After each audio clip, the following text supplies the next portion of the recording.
morning. Good morning, everyone. So, bago tayo magsimula, may I ask everyone to pick up the pieces of paper under your chair and also please sit properly. So, okay. So, meron ba tayong absent ngayong araw? So, do we have absent today?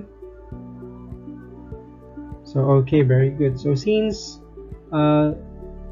no one is absent, so let's begin our class. So, are you ready to listen?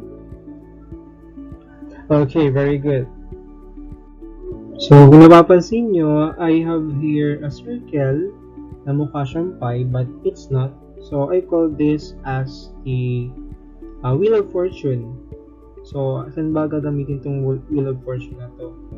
So, as you notice inside the pie or the wheel, so, meron dyan mga words na nakalagay that is not new to you since these words are already mentioned or discussed during the previous weeks and previous days. So, I know you have already knowledge about this. So, later on, I will ask somebody to use this wheel and to spin the wheel. So, for today, your fortune is in my hand and the wheel's hand. Why? It is because I am going to pull somebody, what I mentioned a while ago, from the class to spin the wheel, and whatever the word pointed by the wheel's hand, so you have to share knowledge, or you have to share what you remember or understand about that word, and you're going to share it with the class. And I will call only 3 from the class. So let's do it. So now, may I call in Miss Rabia to spin the wheel first? So spin the wheel and let us see kung ano ba yung fortune for today. So what word belongs to you for this day? Okay, your word is Boyle's Law. So can you share to the class what do you understand or remember about Boyle's Law? Okay, very good. So Boyle's law states that as the volume increases, the pressure decreases. So meaning they have inverse relationship. So kapag daw ang volume is tumataas, yung pressure is bumababa. So now let's ask Cole Dexter to spin the wheel. Okay, it's Charles' law. So can you share to us what you remembered on Charles' law? Okay, class, listen. Yes, very good. Charles' law states that as the temperature increases, the volume also increases. So they have both a direct relationship. So meaning, sabi dito, kapag daw ang temperature is tumataas, yung volume din is tumataas. So very good. So now let me call. Okay, wait. Anna. So thank you again, Dexter. So Anna, it's your turn. So i-spin mo na yung wheel natin. So let us see kung ano yung word na makukuha mo. So temperature. So can you tell us about something about temperature? So yes, very good. So sa temperature, sabi ni Anna, she said that in gas law, kailangan daw ang temperature is always in Kelvin. So kapag meron tayong problem na gumagamit, let's say, degree Celsius or degree Fahrenheit, it must be converted first into Kelvin para makuha natin yung exact value niya. So that is good, very good, Anna. So now, I'm pretty sure na na-refresh kayo dun sa mga words natin and to our previous topics. So thank you for the sharing of our three of your classmates. So now let's proceed to our next slide. So meron ako dito yung picture. So I want you to look at this and observe what is in the picture. So ano kaya yung nasa picture? So yes, those are buildings. How about those colored orange above those buildings? What do you think are those? Uh-huh. Is it a bird? Yes, very good. Those are balloons. So alam niyo ba this phenomenon happened or in the Cleveland? So are you familiar with the Cleveland Balloon Fest in 1986? Anyone? So since all of you have no idea about this balloon fest, let me share it with you. Okay. So that festival is binansagan nilang the Doom Cleveland Balloon Fest of 1986. So bakit kaya nila tinawagin na Doom? Ano kaya yung nangyari? So ganito yung nangyari during that time. So using a 1.5 million balloons, Cleveland tried to set a new Guinness Book of World Records by sending millions of balloons in the air. So because of the cold weather, so 90% ng mga balloons na yan is bumagsak, in the bodies of water of Cleveland or in Canada. So ganun siya naging ka-devastating, So bumagsak yung mga lobo. So imagine na millions of balloons na bumagsak sa tubig. So what do you think will happen to the bodies of water? So in cases, since nasa tubig na siya, it may cause disruption of the ecosystem or in the aquatic ecosystem. Kasi andun yung mga isda. So, pwede siyang kainin ng mga isda. And also, yung iba naman dyan is bumagsak din siya sa mga kalupaan. It may also disturb their ecosystem or the animals that are living on the land ecosystem. So, kaya tinawag siyang doom. And based from the news, meron din diyang namatay na 2 tao upon cleaning all the mess that it caused. So, kaya tinawag siyang doom. So now, since nabanggit natin na 90% of those balloons fell on the ocean and on the ground, so I have here a question. So my question is, why did the balloon fall down after the weather change? So, di ba kung tutusin, we will think that yung mga balloon na yan is less dense, so aangat talaga siya sa hangin. But for some reasons, bumagsak siya. So now, ano nga yung rason why those balloons fell? So why did the balloons fall down after the weather change? Anyone? Ba't kaya siya bumagsak? And another question is, does weather affect the flotation of the balloons in the air? Naka-apekto ba yung panahon kaya bumagsak yung mga lobo? So anyone? So since we have already idea about this, so malalaman natin yan later on, and we will also discuss and answer those questions after you do this following activities. So later may mga activities tayong gagawin. And for today's topic, our topic is about combined gas law.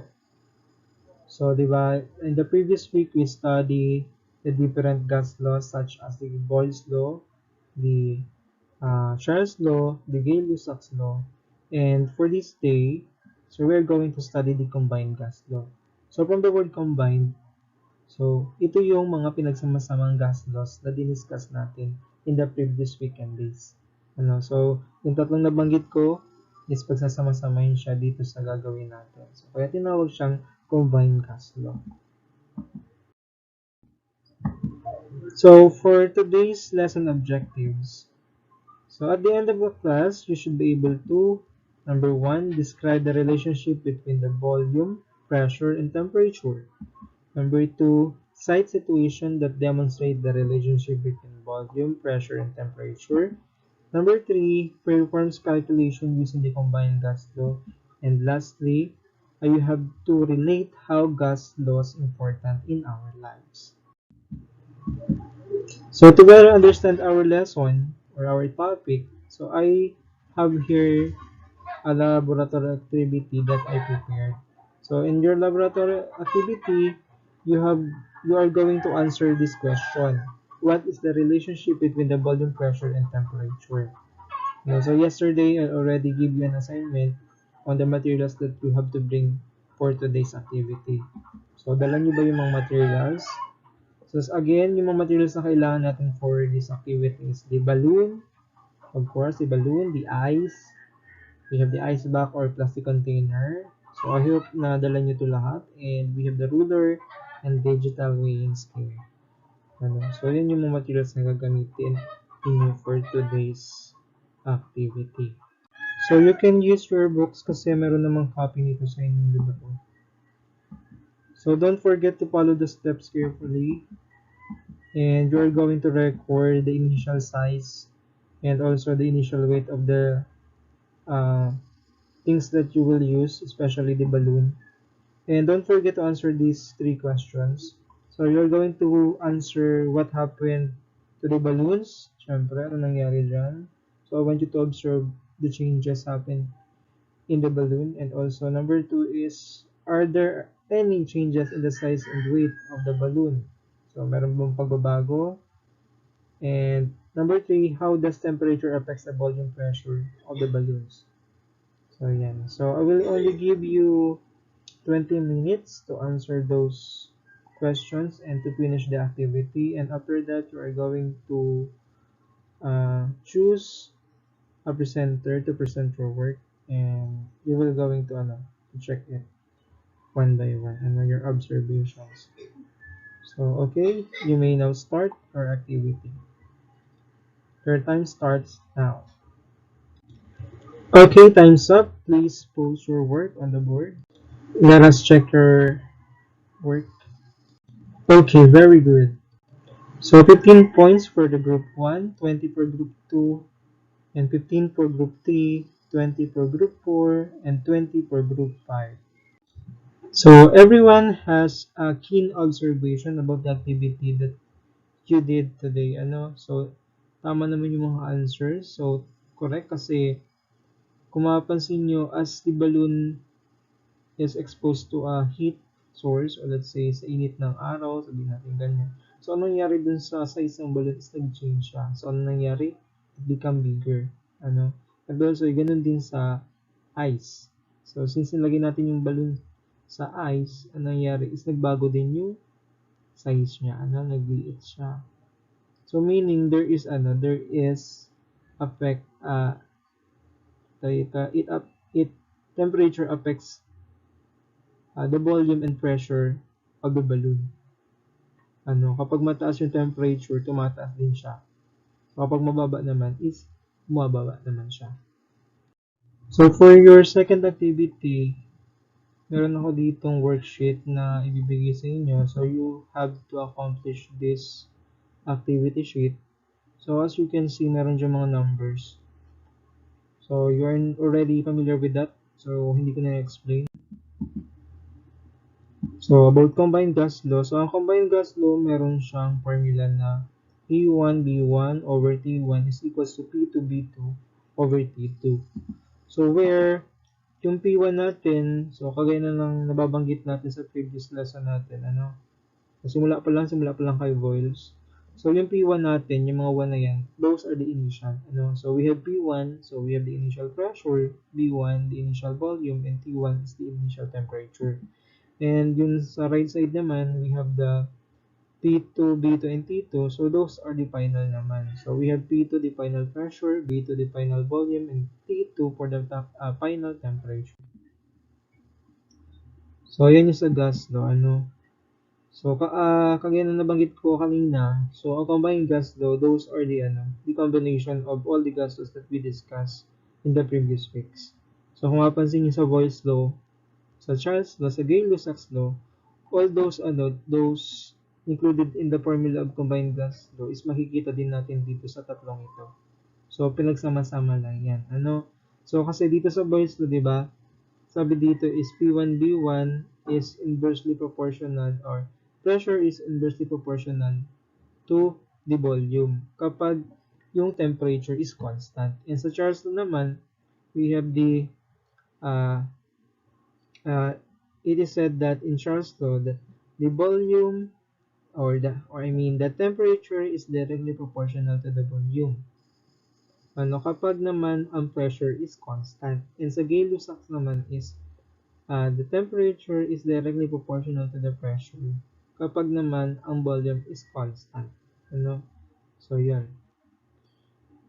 So now, using this formula that I was given, so sa combined gas law, you have to accomplish the activity sheet that I give to you, that I give to you. So, sagutan niyo yan by group. Okay, time's up. Please post your work on the board. So, and let us check your work. Okay, congratulations to every group since everyone or all the groups get a perfect score. So, congratulations. So now, I want you to have a look on the work you posted on the board. So, based from the results, do you notice something in the relationship between the temperature, the pressure, and the volume? Is there a significant relationship between the three? So yes, very good. Yes. Okay, very good. So all of you have a common ideas, and all of those are correct. So in combined gas law, it states that if the temperature increases, the volume and pressure also increases. And if the temperature decreases, the volume and pressure also decreases. So now, I want you to consider this situation. So what would happen if a compressed vacuum in a container like aerosol or LPG exposed to extreme heat? Is it dangerous? So kapag ba ang mga aerosol natin and LPG is binilad natin sa araw, mapanganib ba ito? So yes, very good. So So you have already an idea about combined gas law. So now, nai-apply nyo na siya. Ano? So it is advisable na kapag gamit ng LPG, dapat hindi siya nabibilad. So to avoid explosion. Ano? So mapanganib siya. So kagaya nga sa sinabi sa combined gas law, if the temperature increases, the volume and pressure also increases. So kapag lumaki yan, so pwedeng maging explosive or magkaroon ng explosion kapag nabilad yung mga yan. Ano? So, kaya careful tayo. So now, I want you to answer this. Ano? So, what is the importance of studying the relationship among volume, pressure, and temperature? Yes, correct. That's right. Very good. So, to sum up our lesson, so, what are the concepts you learned today? Ano yung natutunan nyo? So, anyone? Okay, very good. Okay, congratulations to everyone. So, palapakin natin ang ating mga sarili. So, congratulations. For your quiz, get one quick sheet of paper and answer these following questions. Write only the letter of your answer on your paper. Okay, exchange paper, pass your paper, and for your assignment, number one, what is Avogadro's law? So, for number one, you have to define what is Avogadro's law. So, kadugtong lang din yan ng gas laws natin. Number two, how the number of atoms or moles affects, contribute to pressure, volume, and temperature. So, paano ba nakakapekto yung atoms and or moles sa pressure and volume and also sa temperature ng isang bagay. And number three, you have to bring periodic table of elements. So, gagamitin natin yan next meeting. So, do you have questions? Clarifications? So, if none, okay, class dismiss.